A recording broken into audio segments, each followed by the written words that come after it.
yung bago dito sa bahay? Oo, ata. Hi. Hello.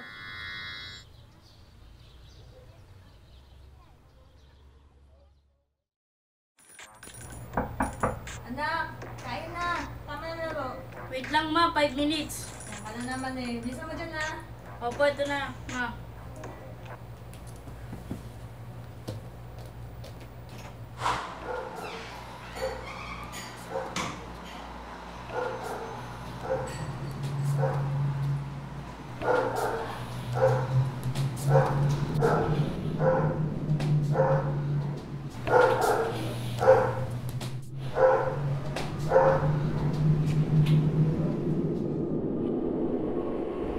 Anak, ano ba? Kakain na tayo. Ito na po.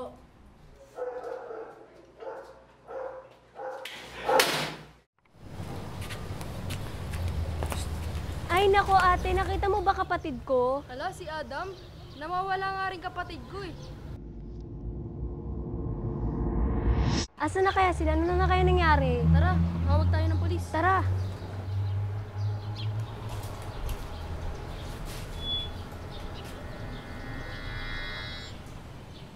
Hindi tayo bigyan. Oo nga eh, hinahanap sila ng kapatid niya. Gumagawa kaya yun, no? Ethan, di ba ayun yung bago nating kapitbahay na masaya? Bakit kaya naka-jacket yung pula? Hindi ko nainitan.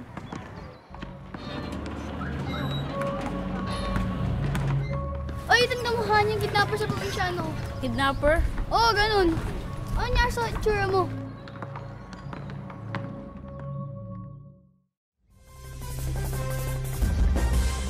Grabe na ang mga balita ngayon. Ang daming nawawala. Lalo na sa subdivision natin.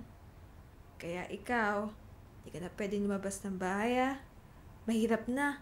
Baka ikaw naman ang mawala. Wala, bawal na ako maglaro sa labas. Bawal. Sa loob. Bawal. Sa tapat. Bawal. Ano naman ma? Siyempre baka ang kaibigan mo naman ang mapahamak pag siya ang pumunta sa bahay natin. O sige, kain ka pa anak. Ayoko na po kumain. Babalik na po sa kwarto.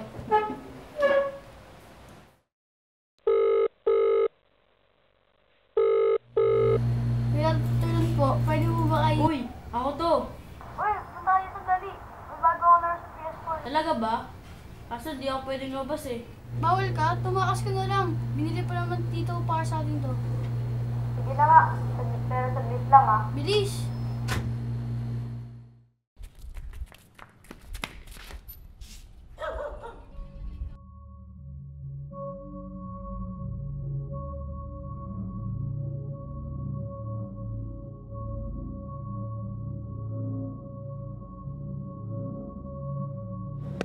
Ay, saka ba galing kanina pa kita hinahanap?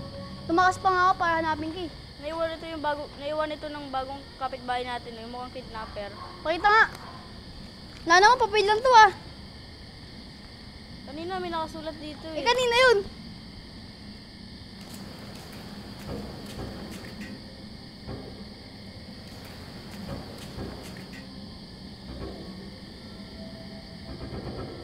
Ba't parang dilim naman? Noah!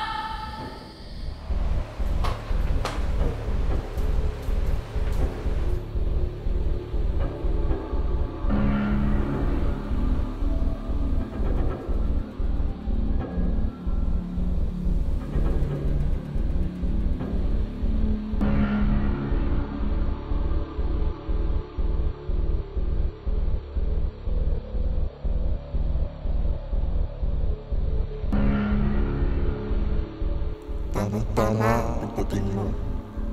Isang bata na lang ang kulang para sa ritual. Tigil mo na to, Gael! At bakit naman mahal kong kapatid? Ayoko nang mamuhay ng ganito. Sawang-sawa na ako. Gusto ko nang mamuhay ng normal. Nakalimutan mo na ba kung bakit natin ito ginagawa? Nakalimutan mo na ba na para ito sa ating mga magulang? Gusto mo ba ipaalala ko sa'yo ulit? Hindi ba't nagkaroon tayo ng kasunduan noon na hindi tayo maghihiwalay hanggat sa matapos ang ritual na magbibigay sa akin ng kapangyarihan para mapaghigantihan ang kamatayan nila mama at papa? Alam ko. Pero sa tingin mo ba matutuwa sila mama at papa? Kapag nalaman nila ito yung paraan mo para ipaghiganti sila? Di mo ba naisip na mas lalo silang malulungkot? Dahil nagpapasanad ka sa isang demonyo? Kung ayaw mo pala ng gantong paraan, wala akong magagawa. Pero hindi mo ako mapipigilan. At kung hahadlang ka sa ritual ko, di ako magdadalawang isip. Nabaslangin ka! Sige na ako nabala dito.